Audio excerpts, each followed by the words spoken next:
Think and Grow Rich by Napoleon Hill. Chapter 2. Desire. The starting point of all achievement. The first step toward riches. When Edwin C. Barnes climbed down from the freight train in Orange, New Jersey, more than 30 years ago, he may have resembled a tramp, but his thoughts were those of a king. As he made his way from the railroad tracks to Thomas A. Edison's office, his mind was at work. He saw himself standing in Edison's presence. He heard himself asking Mr. Edison for an opportunity to carry out the one consuming obsession of his life, a burning desire to become the business associate of the great inventor. Barnes' desire was not a hope. It was not a wish. It was a keen, pulsating desire which transcended everything else. It was definite. The desire was not new when he approached Edison. It had been Barnes's dominating desire for a long time. In the beginning, when the desire first appeared in his mind, it may have been, probably was, only a wish. But it was no mere wish when he appeared before Edison with it. A few years later, Edwin C. Barnes again stood before Edison in the same office where he first met the inventor. This time his desire had been translated into reality. He was in business with Edison. The dominating dream of his life had become a reality. Today, people who know Barnes envy him because of the break life yielded him. They see him in the days of his triumph without taking the trouble to investigate the cause of his success. Barnes succeeded because he chose a definite goal, placed all of his energy, all of his willpower, all of his effort, everything back of that goal. He did not become the partner of Edison the day he arrived. He was content to start in the most menial work as long as it provided an opportunity to take even one step toward his cherished goal. 5 years passed before the chance he had been seeking made its appearance. During all those years, not one ray of hope, not one promise of attainment of his desire had been held out to him. To everyone except himself, he appeared only another cog in the Edison business wheel. But in his own mind, he was the partner of Edison every minute of the time, from the very day that he first went to work there. It is a remarkable illustration of the power of a definite desire. Barnes won his goal because he wanted to be a business associate of Mr. Edison more than he wanted anything else. He created a plan by which to attain that purpose. But he burned all bridges behind him. He stood by his desire until it became the dominating obsession of his life and, finally, a fact. When he went to Orange, he did not say to himself, "I will try to induce Edison to give me a job of some sort." He said, "I will see Edison and put him on notice that I have come to go into business with him." He did not say, "I will work there for a few months, and if I get no encouragement I will quit and get a job somewhere else." He did say, "I will start anywhere. I will do anything Edison tells me to do, but before I am through I will be his associate." He did not say, "I will keep my eyes open for another opportunity in case I fail to get what I want in the Edison organization." He said, "There is but one thing in this world that I am determined to have, and that is a business association with Thomas A. Edison. I will burn all bridges behind me and stake my entire future on my ability to get what I want." He left himself no possible way of retreat. He had to win or perish. That is all there is to the Barnes story of success. A long while ago, a great warrior faced a situation which made it necessary for him to make a decision which inspired his success on the battlefield. He was about to send his armies against a powerful foe whose men outnumbered his own. He loaded his soldiers into boats, sailed to the enemy's country, unloaded soldiers and equipment, then gave the order to burn the ships that had carried them. Addressing his men before the first battle, he said, "You see the boats going up in smoke? That means that we cannot leave these shores alive unless we win. We now have no choice. We win or we perish." They won. Every person who wins in any undertaking must be willing to burn his ships and cut all sources of retreat. Only by doing so can one be sure of maintaining that state of mind as a burning desire to win, essential to success. The morning after the great Chicago fire, a group of merchants stood on State Street looking at the smoking remains of what had been their stores. They went into a conference to decide if they would try to rebuild or leave Chicago and start over in a more promising section of the country. They reached a decision, all except one, to leave Chicago. The merchant who decided to stay and rebuild pointed a finger at the remains of his store and said, "Gentlemen, on that very spot I will build the world's greatest store, no matter how many times it may burn down." That was more than 50 years ago. The store was built. It stands there today, a towering monument to the power of that state of mind known as burning desire. The easy thing for Marshall Field to have done would have been exactly what his fellow merchants did. When the going was hard and the future looked dismal, they pulled up and went where the going seemed easier. Mark well this difference between Marshall Field and the other merchants, because it is the same difference which distinguishes Edwin C. Barnes from thousands of other young men who have worked in the Edison organization. It is the same difference which distinguishes practically all who succeed from those who fail. Every human being who reaches the age of understanding of the purpose of money wishes for it. Wishing will not bring riches, but desiring riches with a state of mind that becomes an obsession, then planning definite ways and means to acquire riches, and backing those plans with persistence which does not recognize failure, will bring riches. The method by which desire for riches can be transmuted into its financial equivalent consists of 6 definite practical steps, viz. First, fix in your mind the exact amount of money you desire. It is not sufficient merely to say, "I want plenty of money." Be definite as to the amount. There is a psychological reason for definiteness which will be described in a subsequent chapter. Second, determine exactly what you intend to give in return for the money you desire. There is no such reality as something for nothing. Third, establish a definite date when you intend to possess the money you desire. Fourth, create a definite plan for carrying out your desire, and begin at once, whether you are ready or not, to put this plan into action.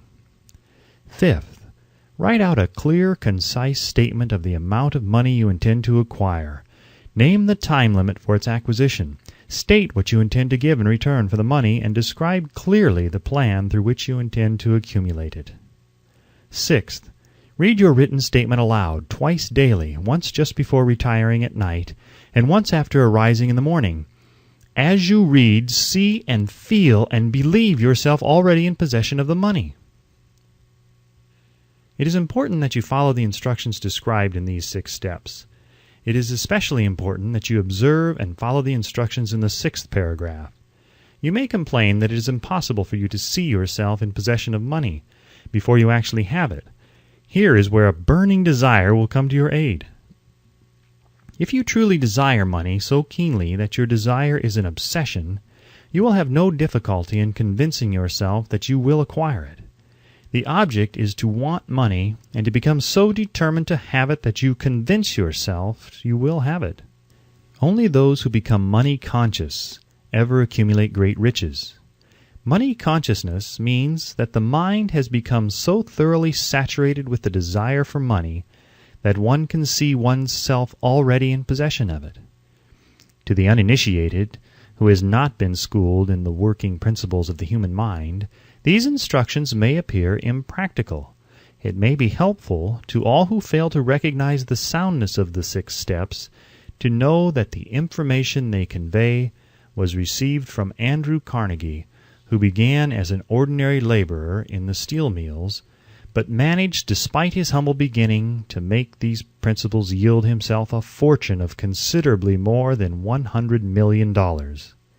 It may be of further help to know that the 6 steps here recommended were carefully scrutinized by the late Thomas A. Edison, who placed his stamp of approval upon them as being not only the steps essential for the accumulation of money, but necessary for the attainment of any definite goal.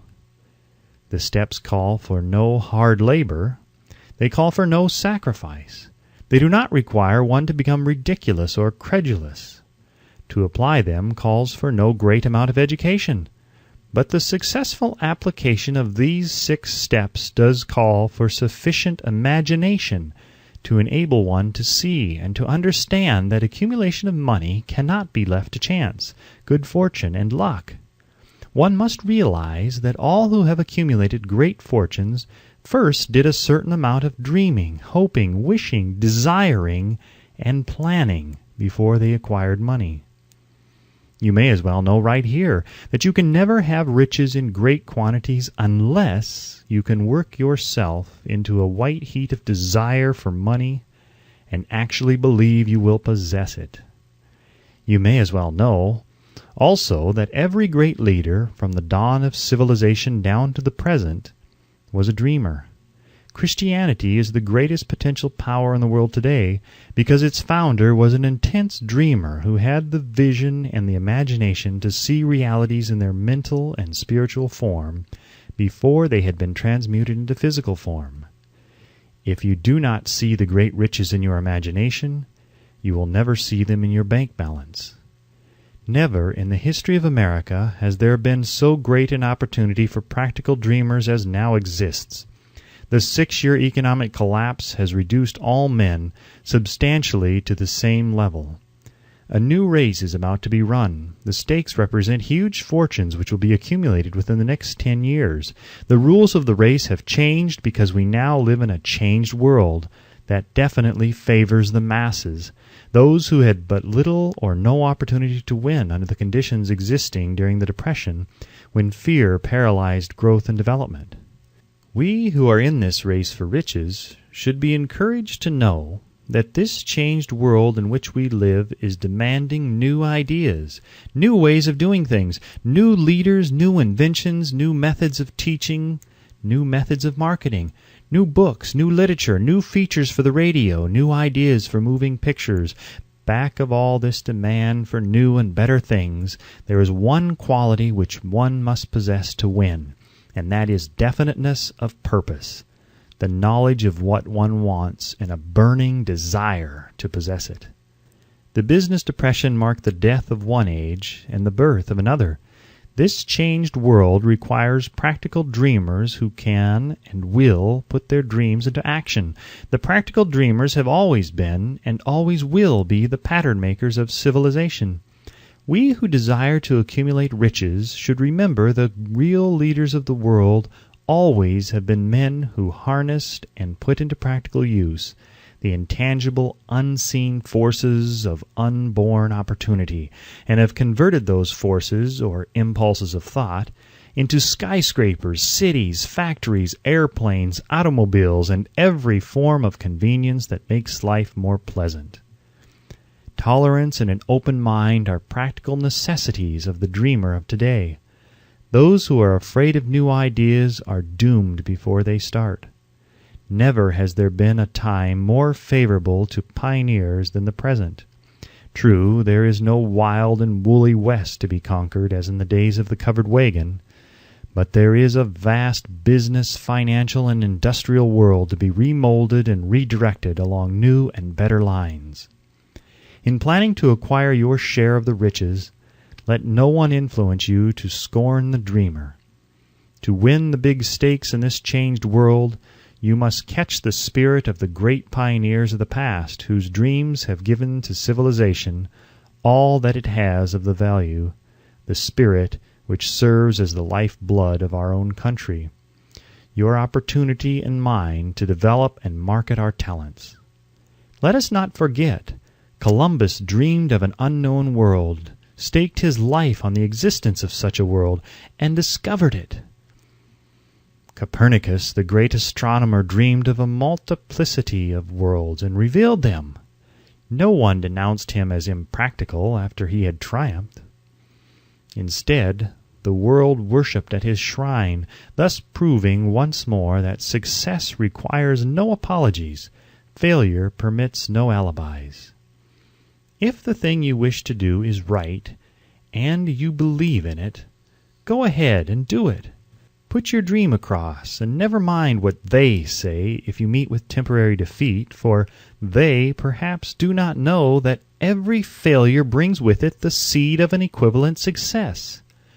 Henry Ford, poor and uneducated, dreamed of a horseless carriage, went to work with what tools he possessed without waiting for opportunity to favor him, and now evidence of his dream belts the entire earth. He has put more wheels into operation than any man who ever lived, because he was not afraid to back his dreams. Thomas Edison dreamed of a lamp that could be operated by electricity, began where he stood to put his dream into action, and despite more than 10,000 failures, he stood by that dream until he made it a physical reality. Practical dreamers do not quit. Wayland dreamed of a chain of cigar stores, transformed his dream into action, and now the United Cigar Stores occupy the best corners in America. Lincoln dreamed of freedom for the black slaves, put his dream into action, and barely missed living to see a united North and South translate his dream into reality. The Wright brothers dreamed of a machine that would fly through the air. Now one may see evidence all over the world that they dreamed soundly. Marconi dreamed of a system for harnessing the intangible forces of the ether. Evidence that he did not dream in vain may be found in every wireless and radio in the world. Moreover, Marconi's dream brought the humblest cabin and the most stately manor house side by side. It made the people of every nation on earth backdoor neighbors. It gave the President of the United States a medium by which he may talk to all the people of America at one time and on short notice. It may interest you to know that Marconi's friends had him taken into custody and examined in a psychopathic hospital when he announced he had discovered a principle through which he could send messages through the air without the aid of wires or other direct physical means of communication. The dreamers of today fare better. The world has become accustomed to new discoveries. Nay, it has shown a willingness to reward the dreamer who gives the world a new idea. The greatest achievement was at first, and for a time, but a dream. The oak sleeps in the acorn, the bird waits in the egg, and in the highest vision of the soul, a waking angel stirs. Dreams are the seedlings of reality. Awake, arise, and assert yourself, you dreamers of the world. Your star is now in the ascendancy. The world depression brought the opportunity you have been waiting for. It taught people humility, tolerance, and open-mindedness. The world is filled with an abundance of opportunity, which the dreamers of the past never knew. A burning desire to be and to do is the starting point from which the dreamer must take off. Dreams are not born of indifference, laziness, or lack of ambition. The world no longer scoffs at the dreamer, nor calls him impractical. If you think it does, take a trip to Tennessee and witness what a dreamer president has done in the way of harnessing and using the great water power of America. A score of years ago, such a dream would have seemed like madness. You have been disappointed. You have undergone defeat during the Depression. You have felt the great heart within you crushed until it bled. Take courage, for these experiences have tempered the spiritual metal of which you are made. They are assets of incomparable value. Remember, too, that all who succeed in life get off to a bad start and pass through many heartbreaking struggles before they arrive. The turning point in the lives of those who succeed usually comes at the moment of some crisis through which they are introduced to their other selves. John Bunyan wrote The Pilgrim's Progress, which is among the finest of all English literature, after he had been confined in prison and sorely punished because of his views on the subject of religion. O. Henry discovered the genius which slept within his brain, after he had met with great misfortune and was confined in a prison cell in Columbus, Ohio. Being forced, through misfortune, to become acquainted with his other self, and to use his imagination, he discovered himself to be a great author instead of a miserable criminal and outcast. Strange and varied are the ways of life, and stranger still are the ways of infinite intelligence, through which men are sometimes forced to undergo all sorts of punishment before discovering their own brains and their own capacity to create useful ideas through imagination. Edison, the world's greatest inventor and scientist, was a tramp telegraph operator. He failed innumerable times before he was driven, finally, to the discovery of the genius which slept within his brain. Charles Dickens began by pasting labels on blacking pots. The tragedy of his first love penetrated the depths of his soul and converted him into one of the world's truly great authors. That tragedy produced, first, David Copperfield, then a succession of other works that made this a richer and better world for all who read his books. Disappointment over love affairs generally has the effect of driving men to drink and women to ruin, and this because most people never learn the art of transmuting their strongest emotions into dreams of a constructive nature. Helen Keller became deaf, dumb, and blind shortly after birth. Despite her greatest misfortune, she has written her name indelibly in the pages of the history of the great. Her entire life has served as evidence that no one ever is defeated until defeat has been accepted as a reality. Robert Burns was an illiterate country lad. He was cursed by poverty and grew up to be a drunkard in the bargain. The world was made better for his having lived because he clothed beautiful thoughts in poetry, and thereby plucked a thorn and planted a rose in its place. Booker T. Washington was born in slavery, handicapped by race and color. Because he was tolerant, had an open mind at all times on all subjects, and was a dreamer, he left his impress for good on an entire race. Beethoven was deaf. Milton was blind, but their names will last as long as time endures, because they dreamed and translated their dreams into organized thought. Before passing to the next chapter, kindle anew in your mind the fire of hope, faith, courage, and tolerance. If you have these states of mind and a working knowledge of the principles described, all else that you need will come to you when you are ready for it.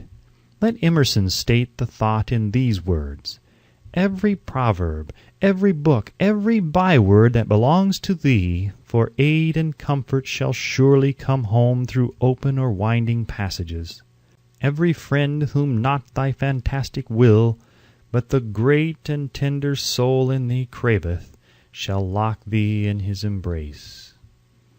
There is a difference between wishing for a thing and being ready to receive it. No one is ready for a thing until he believes he can acquire it. The state of mind must be belief, not mere hope or wish. Open-mindedness is essential for belief. Closed minds do not inspire faith, courage, and belief. Remember, no more effort is required to aim high in life, to demand abundance and prosperity, than is required to accept misery and poverty. A great poet has correctly stated this universal truth through these lines: "I bargained with life for a penny, and life would pay no more. However, I begged at evening, when I counted my scanty store. For life is a just employer, he gives you what you ask, but once you have set the wages, why, you must bear the task. I worked for a menial's hire, only to learn, dismayed, that any wage I had asked of life, life would have willingly paid." Desire outwits Mother Nature. As a fitting climax to this chapter, I wish to introduce one of the most unusual persons I have ever known. I first saw him 24 years ago, a few minutes after he was born. He came into the world without any physical sign of ears, and the doctor admitted, when pressed for an opinion, that the child might be deaf and mute for life. I challenged the doctor's opinion. I had the right to do so. I was the child's father. I, too, reached a decision and rendered an opinion, but I expressed the opinion silently in the secrecy of my own heart. I decided that my son would hear and speak. Nature could send me a child without ears, but nature could not induce me to accept the reality of the affliction. In my own mind, I knew that my son would hear and speak. How? I was sure there must be a way, and I knew I would find it. I thought of the words of the immortal Emerson. The whole course of things goes to teach us faith. We need only obey. There is guidance for each of us, and by lowly listening we shall hear the right word. The right word? Desire! More than anything else, I desired that my son should not be a deaf-mute. From that desire I never receded, not for a second. Many years previously I had written, "Our only limitations are those we set up in our own minds." For the first time I wondered if that statement were true. Lying on the bed in front of me was a newly born child without the natural equipment of hearing. Even though he might hear and speak, he was obviously disfigured for life. Surely this was a limitation which that child had not set up in his own mind. What could I do about it? Somehow I would find a way to transplant into that child's mind my own burning desire for ways and means of conveying sound to his brain without the aid of ears. As soon as the child was old enough to cooperate, I would fill his mind so completely with a burning desire to hear that nature would, by methods of her own, translate it into physical reality. All this thinking took place in my own mind, but I spoke of it to no one. Every day I renewed the pledge I had made to myself, not to accept a deaf-mute for a son. As he grew older and began to take notice of things around him, we observed that he had a slight degree of hearing. When he reached the age when children usually began talking, he made no attempt to speak, but we could tell by his actions that he could hear certain sounds slightly. That was all I wanted to know. I was convinced that if he could hear even slightly, he might develop still greater hearing capacity. Then something happened which gave me hope. It came from an entirely unexpected source. We bought a Victrola. When the child heard the music for the first time, he went into ecstasies and promptly appropriated the machine. He soon showed a preference for certain records, among them "It's a Long Way to Tipperary." On one occasion he played that piece over and over for almost 2 hours, standing in front of the Victrola with his teeth clamped on the edge of the case. The significance of this self-formed habit of his did not become clear to us until years afterward, for we had never heard of the principle of bone conduction of sound at that time. Shortly after he appropriated the Victrola, I discovered that he could hear me quite clearly when I spoke with my lips touching his mastoid bone, or at the base of the brain. These discoveries placed in my possession the necessary media by which I began to translate into reality my burning desire to help my son develop hearing and speech. By that time he was making stabs at speaking certain words. The outlook was far from encouraging, but desire backed by faith knows no such words as impossible. Having determined that he could hear the sound of my voice plainly, I began immediately to transfer to his mind the desire to hear and speak. I soon discovered that the child enjoyed bedtime stories, so I went to work creating stories designed to develop in him self-reliance, imagination, and a keen desire to hear and to be normal. There was one story in particular which I emphasized by giving it some new and dramatic coloring each time it was told. It was designed to plant in his mind the thought that his affliction was not a liability, but an asset of great value, despite the fact that all the philosophy I had examined clearly indicated that every adversity brings with it the seed of an equivalent advantage. I must confess that I had not the slightest idea how this affliction could ever become an asset. However, I continued my practice of wrapping that philosophy in bedtime stories, hoping the time would come when he would find some plan by which his handicap could be made to serve some useful purpose. Reason told me plainly that there was no adequate compensation for the lack of ears and natural hearing equipment. Desire, backed by faith, pushed reason aside and inspired me to carry on. As I analyze the experience in retrospect, I can see now that my son's faith in me had much to do with the astounding results. He did not question anything I told him. I sold him the idea that he had a distinct advantage over his older brother, and that this advantage would reflect itself in many ways.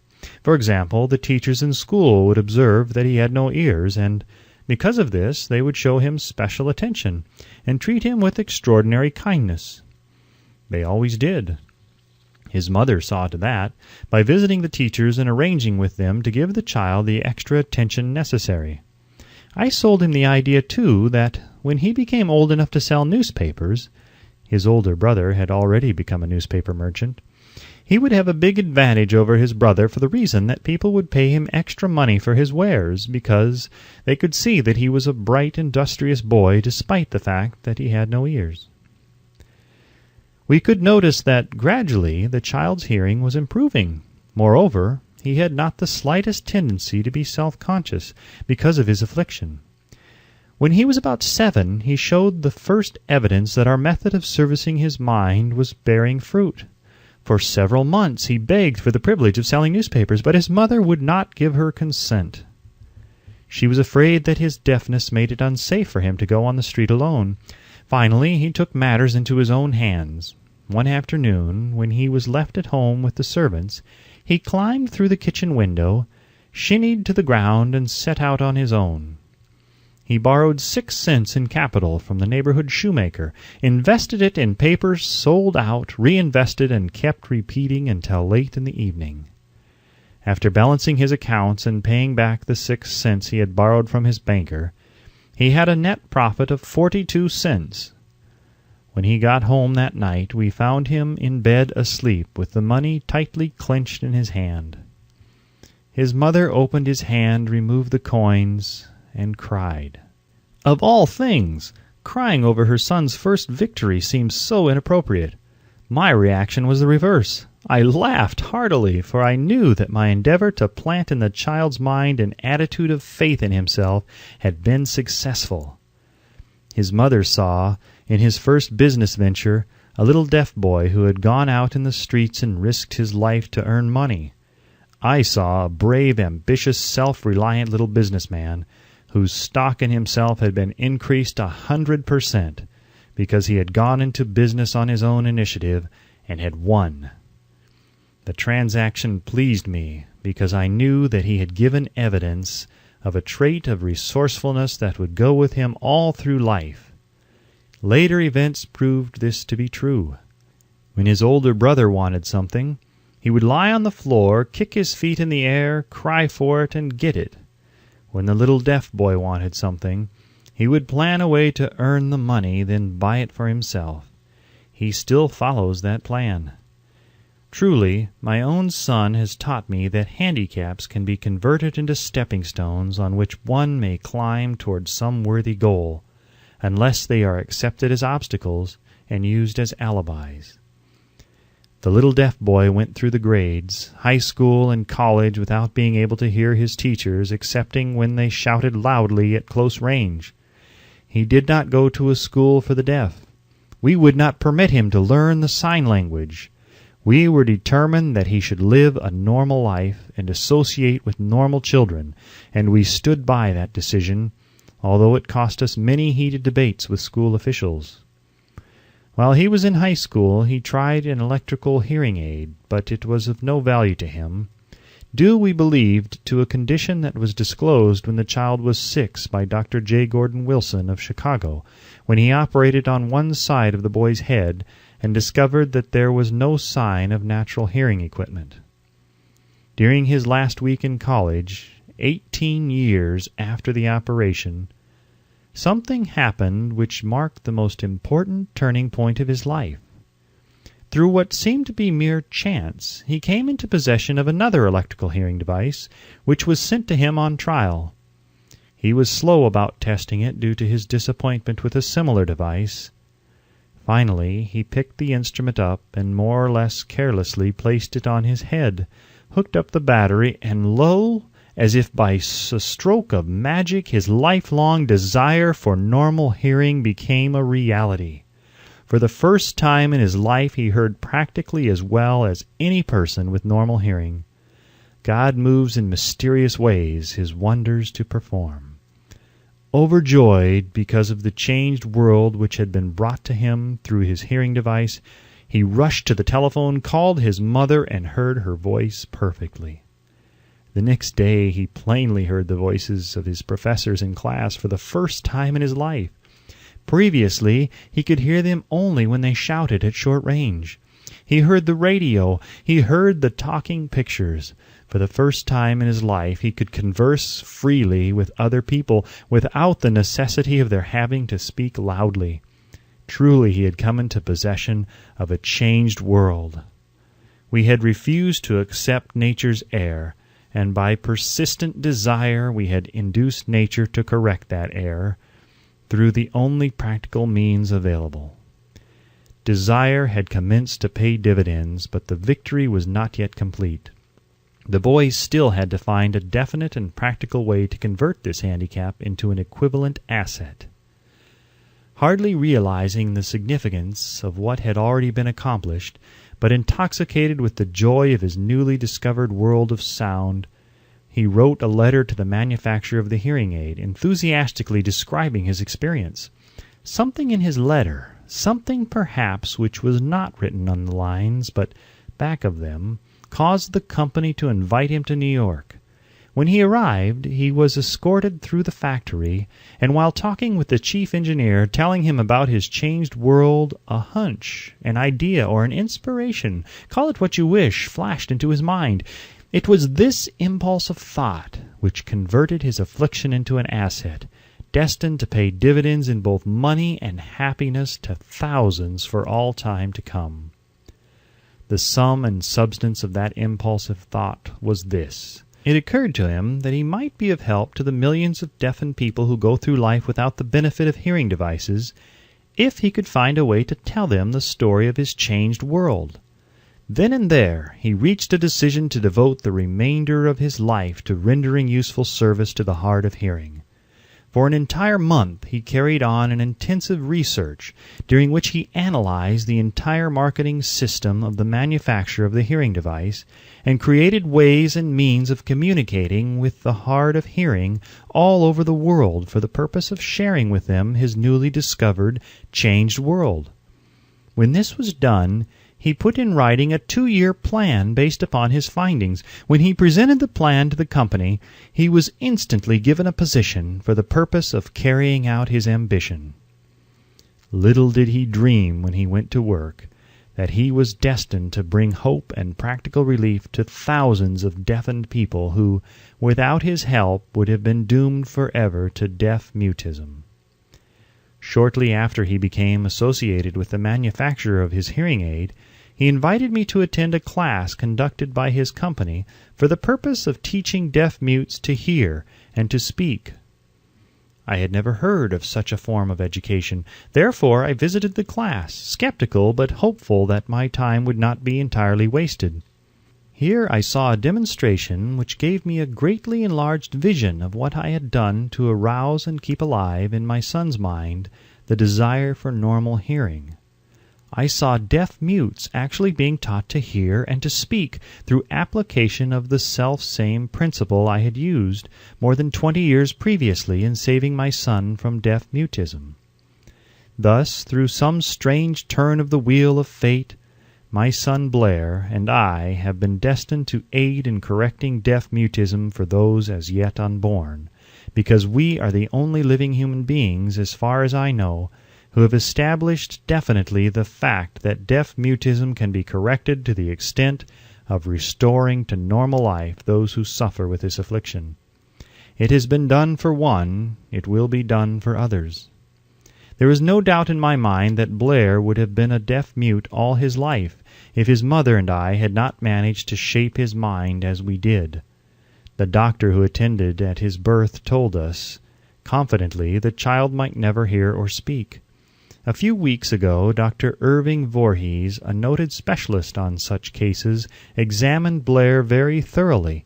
He was astounded when he learned how well my son now hears and speaks, and said his examination indicated that, theoretically, the boy should not be able to hear at all. But the lad does hear, despite the fact that X-ray pictures show there is no opening in the skull whatsoever from where his ears should be to the brain. When I planted in his mind the desire to hear and talk and live as a normal person, There went with that impulse some strange influence which caused nature to become a bridge builder, and span the gulf of silence between his brain and the outer world by some means which the keenest medical specialists have not been able to interpret. It would be sacrilege for me to even conjecture as to how nature performed this miracle. It would be unforgivable if I neglected to tell the world as much as I know of the humble part I assumed in the strange experience. It is my duty and a privilege to say I believe, and not without reason, that nothing is impossible to the person who backs desire with enduring faith. Verily, a burning desire has devious ways of transmuting itself into its physical equivalent. Blair desired normal hearing. Now he has it. He was born with a handicap which might easily have sent one with a less defined desire to the street with a bundle of pencils and a tin cup. That handicap now promises to serve as the medium by which he will render useful service to many millions of hard of hearing, also to give him useful employment at adequate financial compensation the remainder of his life. The little white lies I planted in his mind when he was a child by leading him to believe his affliction would become a great asset, which he could capitalize, has justified itself. Verily, there is nothing right or wrong which belief plus burning desire cannot make real. These qualities are free to everyone. In all of my experience in dealing with men and women who had personal problems, I never handled a single case which more definitely demonstrates the power of desire. Authors sometimes make the mistake of writing of subjects of which they have but superficial or very elementary knowledge. It has been my good fortune to have had the privilege of testing the soundness of the power of desire through the affliction of my own son. Perhaps it was providential that the experience came as it did, for surely no one is better prepared than he to serve as an example of what happens when desire is put to the test. If Mother Nature bends to the will of desire, is it logical that mere men can defeat a burning desire?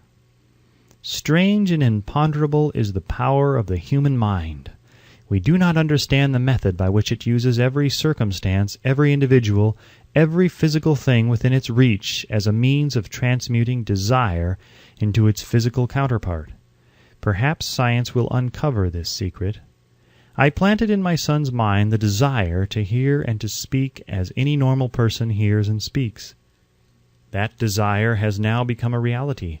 I planted in his mind the desire to convert his greatest handicap into his greatest asset. That desire has been realized. The modus operandi by which this astounding result was achieved is not hard to describe. It consisted of three very definite facts. First, I mixed faith with the desire for normal hearing, which I passed on to my son.